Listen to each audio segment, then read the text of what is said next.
46 से 47 करोड़ तक की जनता अभी तक आ चुकी है। एक छोटी सी चूक उस दौरान हो गई थी जिस दिन मौनी अमावस्या थी। तो अगर कोई बात हुई है तो उसको हम एक अपॉर्चुनिटी के रूप में लें। अपने अधिकारी थे वो या जो श्रद्धालुओं को कठिनाइयाँ हुई, इन चीज़ों को मिला के हम लोगों ने एक बेहतर प्रबंधन तकनीक अपनाई। माघी पूर्णिमा का पवित्र स्नान और प्रयागराज में उमड़ा श्रद्धालुओं का जन सैलाब। ये ड्रोन कैमरे से ली गई इन तस्वीरों में वो विहंगम दृश्य कैद है। देखिए, ये प्रयागराज महाकुंभ की दिव्य और भव्य तस्वीरें हैं। जहां तक नजरें देख सकती हैं, सिर्फ और सिर्फ श्रद्धालु ही दिखाई दे रहे हैं। खुद सूबे के डीजीपी का कहना है कि इस बार माघी पूर्णिमा में सबसे ज्यादा श्रद्धालु तीर्थराज प्रयाग पहुंचे और करीब 46 से 47 करोड़ लोग आस्था की डुबकी लगा चुके हैं। सारी व्यवस्थाएं इस बार चाक चौबंद हैं क्योंकि उन्होंने पिछले हादसे से सबक लिया है।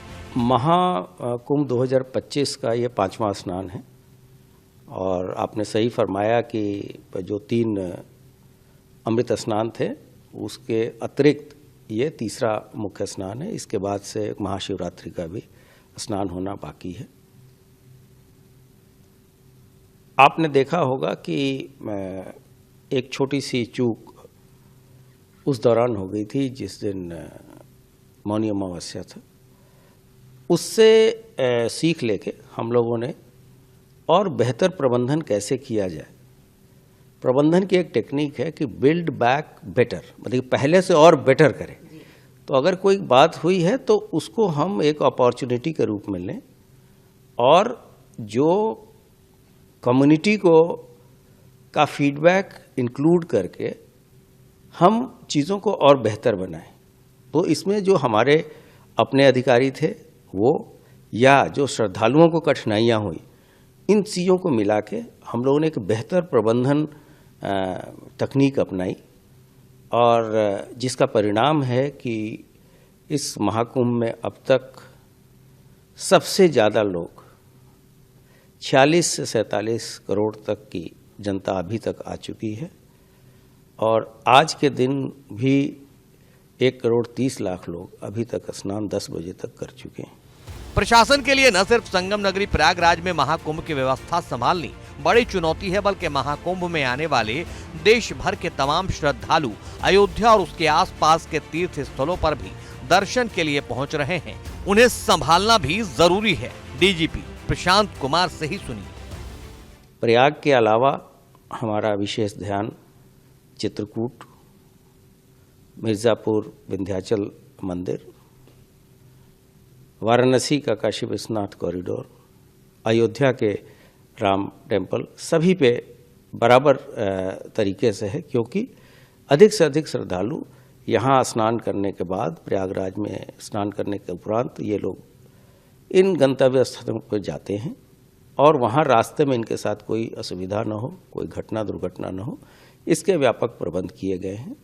हम लोगों ने लखनऊ में भी एक वार रूम बना रखा है जहाँ से लाइव फीड हम प्रयागराज क्षेत्र का ले रहे हैं और जैसा कि आप अवगत हैं कि लगभग 2500 से अधिक कैमरे हमारे एक्टिव हैं और उन सभी का लाइव फीड हमारे ICCC जो प्रयागराज में है वहाँ जाता है और यहाँ भी देखा जाता है।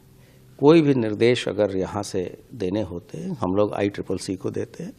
वहाँ एक काफ़ी सीनियर IPS ऑफिसर को प्रभारी बनाया गया है। इसके अलावे जो इंसिडेंट कमांडर होते हैं वो वहाँ पे स्वयं मौजूद रहते हैं, सीनियर ऑफिसर, और जो निर्देश यहाँ से मुख्यालय से दिए जाते हैं उसका इम्प्लीमेंटेशन, क्रियान्वयन वो लोग फील्ड पे कराते हैं। माघी पूर्णिमा के विशेष स्नान में इस बार कोई अव्यवस्था नहीं हुई, न कोई अनहोनी। इसलिए डीजीपी प्रशांत कुमार इसका श्रेय अपनी टीम को दे रहे हैं जिसने इतनी बड़ी भीड़ को पिछले हादसे से सबक लेकर संभाल रखा है।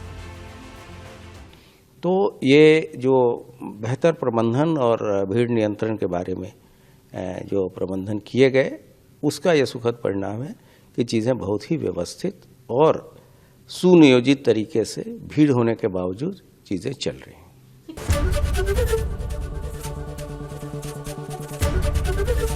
ABP गंगा, खबर आपकी, जुबान आपकी।